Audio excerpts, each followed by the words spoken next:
پھر جب ان کے خلاف کوئی فیصلہ آتا ہے اور بڑی کم یہاں طاقتور کے خلاف فیصلہ آیا ہے تو وہ پھر پوری کوشش کرتے ہیں عدالتوں کو ڈسکریڈٹ کرنے کے لیے. تو یہ جو آپ نے بات کی نا جی، یہ ہے کہ لوگوں کو کیا پتا چلے گا کہ کون سچ بولا، اگر سارے جب بھی کوئی کیس آ رہے گا وہ کہے گا جی عدالتیں بہت بری ہیں. لیکن لوگ اتنے بیوقوف نہیں ہیں، لوگ جو ہے نا وہ سمجھ جاتے ہیں. اور لوگ جو عدالتیں ہیں، میں آپ کو یہ بھی بتا دوں کہ آپ عام لوگوں سے پوچھ لیں، وکیلوں سے پوچھ لیں، سب آپ کو بتا دیں گے کہ ججز کی وہ نمبرنگ بتا دیں گے کہ یہ جج کہ یہ ہے، یہ اے ہے، یہ بی ہے، یہ سی ہے، یہ ڈی ہے. یہ سب کو پتا چل جاتا ہے ان کی ججمنٹس کی وجہ سے. جو ججز ہیں وہ اپنی ججمنٹس کی وجہ سے ان کی ریپوٹیشن جاتی ہے اوپر یا نیچے. So, you think کہ لا اینڈ آرڈر پہ ہمیں اور کام کرنا چاہیے؟ اللہ کرے کہ آپ واپس آئیں اور اس پہ پھر اور مزید کام ہو. بہت ضروری. Thank you Faisal. میں آگے کیونکہ ٹائم کم ہے، میں چاہتا ہوں کہ ساروں کو موقع ملے. خان صاحب کا جو جواب تھا اس کی ایک السٹریشن میں آج بتا سکتا ہوں کہ اے آر وائی کو جو این او سی کینسل ہوا ہے یہ بھی ایک رول آف لا ایشو بن گیا ہے. تو چودھری غلام صاحب، آپ کو میری اگر آواز آ رہی ہے تو آپ اپنا سوال ذرا کریں پلیز.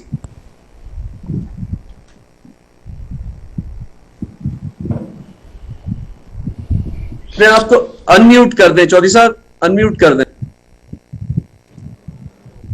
آگے آواز؟ جی جی. عمران خان جو ہے پاکستان کی 75 سالہ تاریخ میں قائد اعظم محمد علی جناح کے بعد اگر سب سے بڑا پاپولر عظیم قیادت جو ہے وہ آئی ہے تو وہ عمران خان کی شکل میں آئی ہے. اور اس میں کوئی شبہ نہیں کہ پاکستان کی عوام اور قوم جو ہے آج کروڑوں کی تعداد میں ان کے ساتھ کھڑے ہو گئی ہے. اور پوری دنیا میں جدھر جدھر پاکستانی ہیں ادھر ادھر پاکستان کے لیے وہ سمجھتے ہیں کہ عمران خان میجر کنٹریبیوشن ان کی ہے اور یہ پاکستان کو آگے لے کے جا سکتے ہیں. Having said this, اور میرا خیال ہے کہ عوام کو شکست نہیں دی جا سکتی اور اگر فری فیئر امپارشل الیکشن ہو تو عمران خان کو یہ تمام کٹھے بھی ہو جائیں تو نہیں ہرا سکتے. لیکن اب تاثر یہ پھیلایا جا رہا ہے کہ چونکہ 4 مہینے پہلے فوج نے اور ان لوگوں نے خان صاحب کو نکالا ہے تو ان کو واپس نہیں آنے دیں گے. اور اس یعنی کنفرنٹیشن کو ختم کرنے کے لیے فوج اور پی ٹی آئی اور عمران خان کے درمیان جو ظاہر کی جا رہی ہے what initiatives are being taken or is my perception in your view correct or this I am jumping to conclusion. Chaudhry صاحب دیکھیں، اس میں ابھی آپ سے پہلے ابھی نہیں تھے تو میں یہی اسی طرح کا سوال کا جواب دے رہا تھا. دیکھیں، جب ان ساری پارٹیز کو شکست ہوئی نا 17 جولائی کو، سب نے مل کے پوری حکومتی مشینری کو استعمال کر کے الیکشن کمیشن کو ساتھ ملا کے، جو کہ میں نے کبھی اس طرح کی الیکشن کمیشن نہیں دیکھی، جو کہ ان کو تو کہہ دینا چاہیے election commission of P M L N. تو انہوں نے پورے مل کے جب انہوں نے گیم کھیلی اور پھر ہار گئے تو تب ان کے اوپر خوف طاری ہو گیا.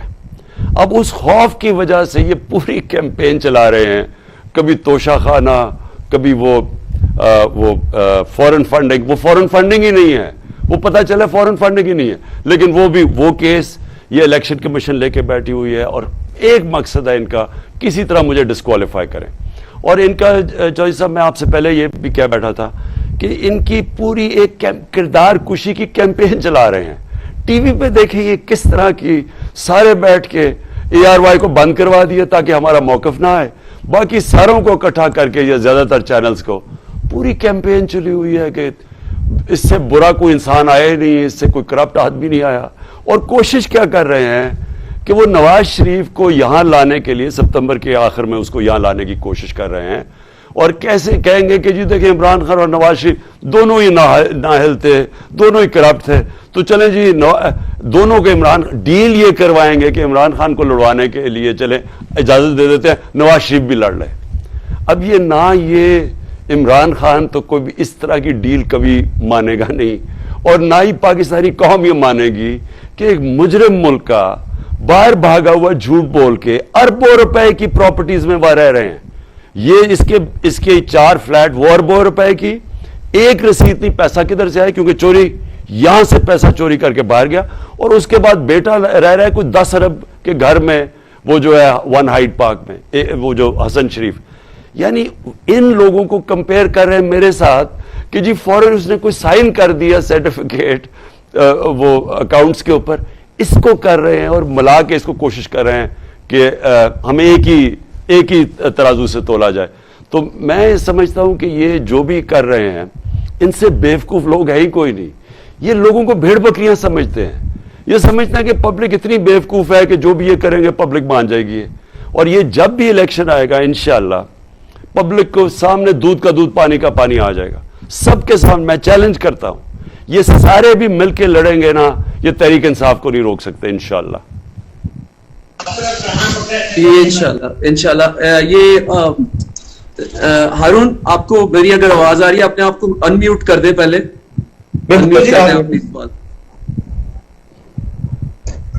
جی السلام علیکم خان صاحب.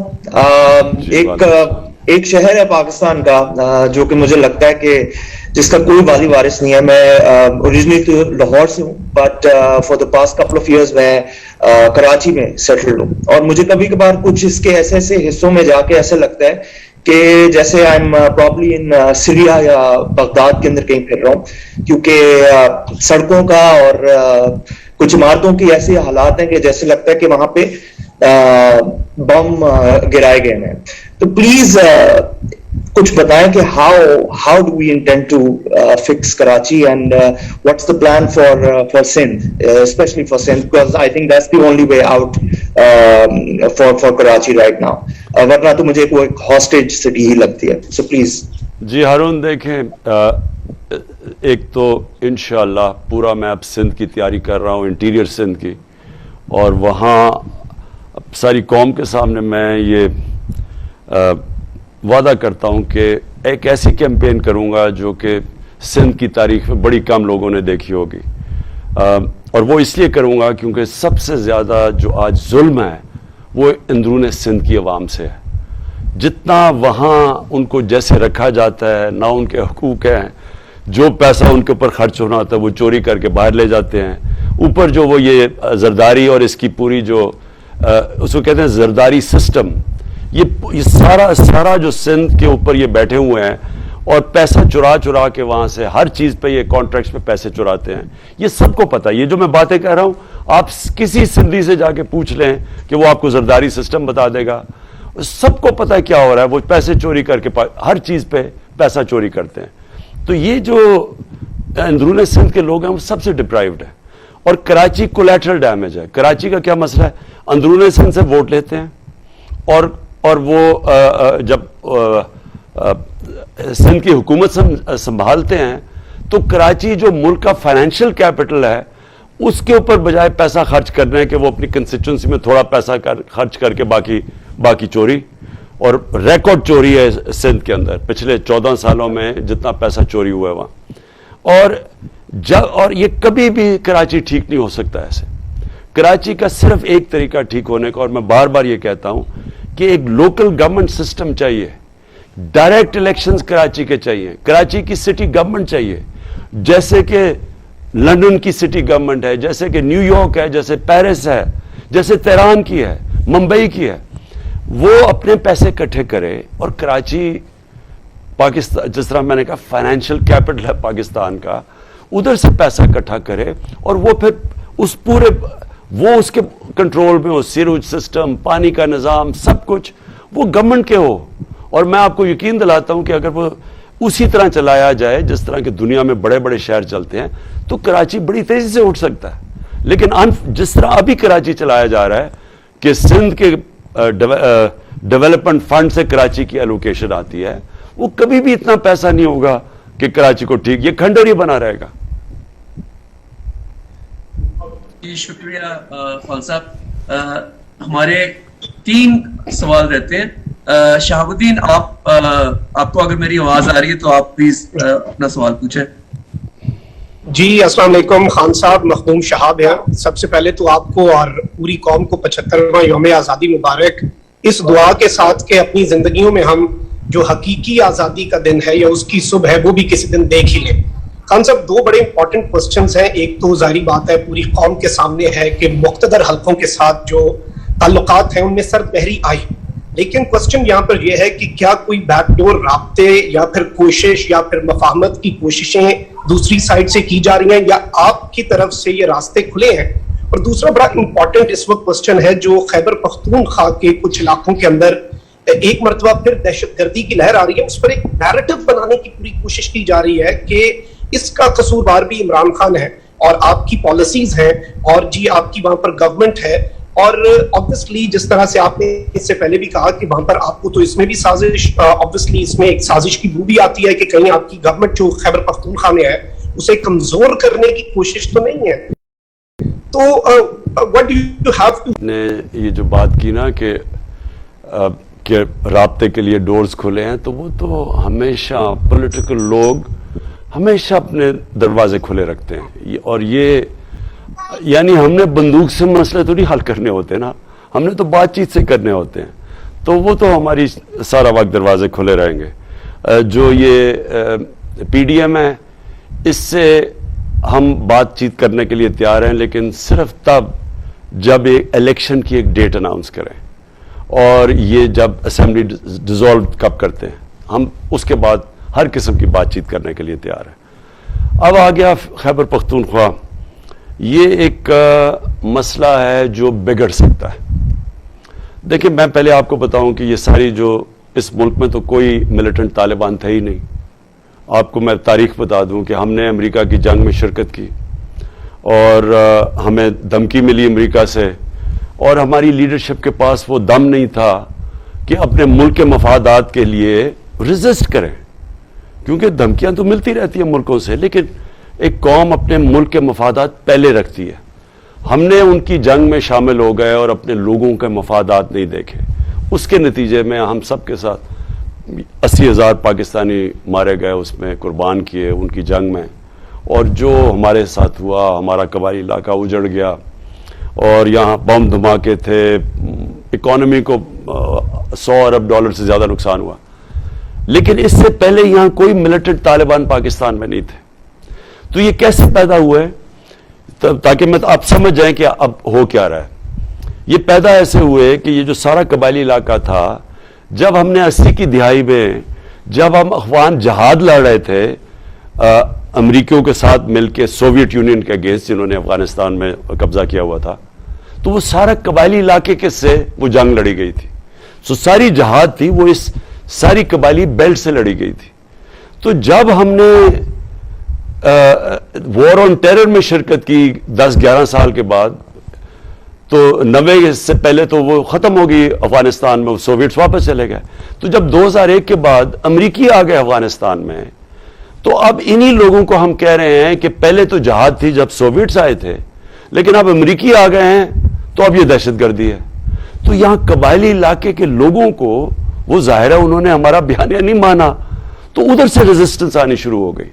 اور کیونکہ وہاں طالبان تھے تو انہوں نے اپنے آپ کو پاکستانی طالبان کہنا شروع کر دیا. تو یہ موومنٹ اصل میں اس لیے تھی کہ یہ سمجھتے تھے کہ ہم کیونکہ امریکہ کی حمایت کر رہے ہیں اور امریکہ نے وہ افغانستان کے لوگوں کے اوپر قبضہ کیا ہوا ہے، تو اس کی سمپتی میں، اور انہوں نے پہلے جہاد بھی لڑی تھی سوویٹس کے خلاف، تو یہ پاکستان کے خلاف ہو گئے. اور یہ ادھر سے شروع ہوئی ٹی ٹی پی. انہوں نے اپنے آپ کو طالبان تھے زیادہ ہمارے قبائلی علاقے کے لوگ. اب وہ آہستہ آہستہ ہمارے دشمن کود پڑے اس میں، ان کے اندر انہوں نے ویریس گروپس بنا دیے. وہ گروپس باہر سے ہمارے دشمن فنڈ کر رہے تھے ہمارے اگینسٹ، تو آخر میں کوئی 30-40 گروپس بن گئے وہاں، تو ہماری تباہی ہوئی. اب کیا ہوا ہے کہ اب تو پختونخوا کی جو حکومت ہے وہ تو آپ کوئی نہیں کہہ سکتا کہ وہ کسی امریکن کی سٹوج ہے، وہ تو ایک آزاد گورنمنٹ ہے. پہلی دفعہ گورنمنٹ جو کہتی ہے کہ ہم کسی کے ساتھ جنگ میں شرکت نہیں کریں گے، امن میں کریں گے.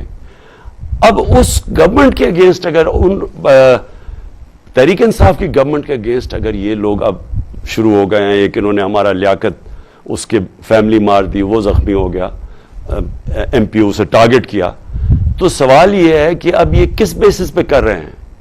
یہ نظریاتی تو نہیں رہا. تب تو وہ کہہ رہے تھے ہم نظریاتی ہیں، ہم کیونکہ آپ امریکہ کی حمایت کریں اس لیے آپ کے پیچھے ہیں. اب کیوں ہمارے پیچھے ہیں؟ تو اس میں میں یہ سمجھ رہا ہوں کہ یہ ایک پلان بنا ہوا ہے. میں ہوپ کرتا ہوں کہ یہ نہ ہو کہ پی ٹی آئی کی جو پختونخوا کی گورنمنٹ ہے اس کو ڈیسٹیبلائز کرنے کی. اور میں یہ سمجھتا ہوں کہ اگر یہ کیا گیا اس کے جو نتائج ہوں گے وہ بہت برے ہوں گے پاکستان کے لیے, کیونکہ تحریک انصاف اس وقت وہ پارٹی ہے جو سب سے زیادہ مقبول ہے پرانے قبائلی علاقے میں بھی, پختونخوا میں. اگر اس پارٹی کو کمزور کیا جائے گا, کوئی اور پارٹی نہیں ہے اس کی جگہ لینے کے لیے جس کی اتنی مقبولیت ہے پختونخوا میں, تو اگر پولیٹیکل پارٹی کو کمزور کر دیں گے تو پھر کون اس صوبے کو ساتھ رکھے گا, اکٹھا رکھے گا؟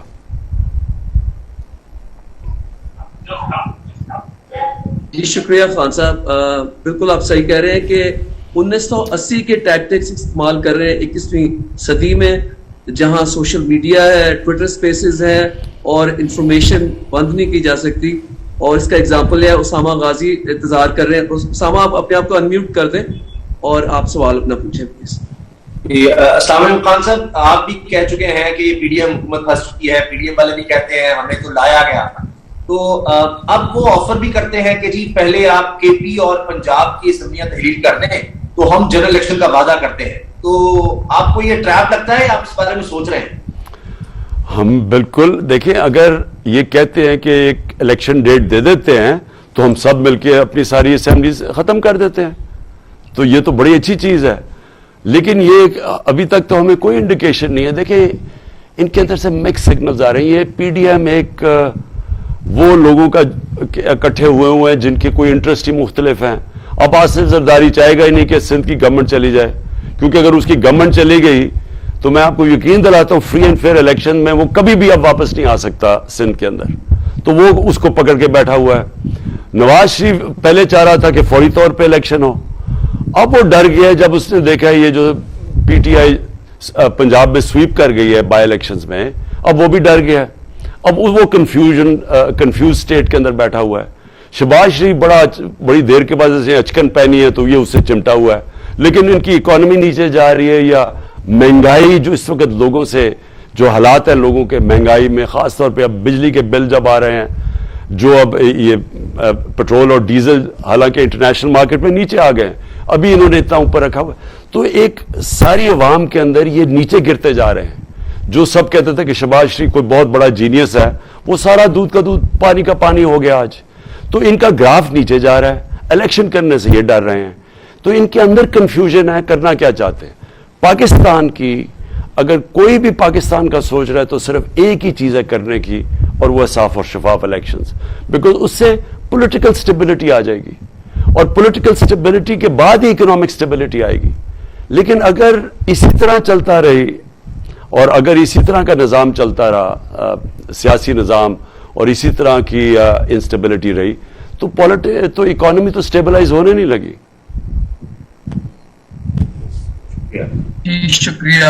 اور خان صاحب بہت اچھا ایک کمپریہنسو آپ نے اوور ویو دیا ہے. میں منیب کو دعوت دوں گا کہ منیب آپ انمیوٹ کر کے اپنا سوال پلیز پوچھیں چیئرمین عمران خان صاحب سے. جی بسم اللہ الرحمن الرحیم. السلام علیکم خان صاحب. سب سے پہلے تو میں آپ کو یہ بتانا چاہوں کہ 2009 میں جب آپ ایکیا یونیورسٹی میں لیکچر دینے آئے تھے, میں اس وقت سے آپ کا فین ہوں اور آپ کا فلیگ بیئرر رہا ہوں. ایم کیو ایم کے مشکل دور بھی ہم نے گزارے ہیں اور آپ کا ساتھ دیا, اور انشاءاللہ آگے بھی دیں گے.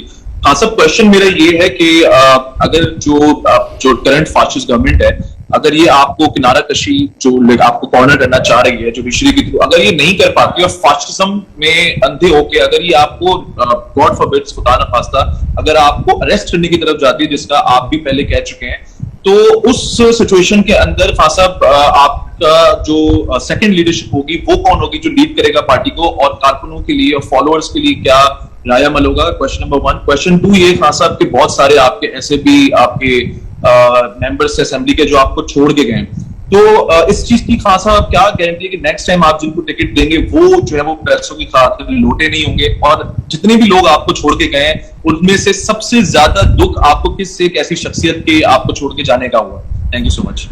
دیکھیں پہلے تو اریسٹ کرنے کی آپ بات کر رہے ہیں, بالکل یہ فیشزم میں ڈسینڈ کر گیا پاکستان. انہوں نے جو 25 مئی کو جس طرح کا ظلم کیا لوگوں کے اوپر, میں نے تو کبھی پاکستان میں ایسے نہیں دیکھا کہ وہ شہری جن کے اوپر نہ کوئی دہشت گرد کہہ سکتے ہیں ان کو, نہ کوئی انہوں نے کبھی تصادم کیا ملک میں, رات کے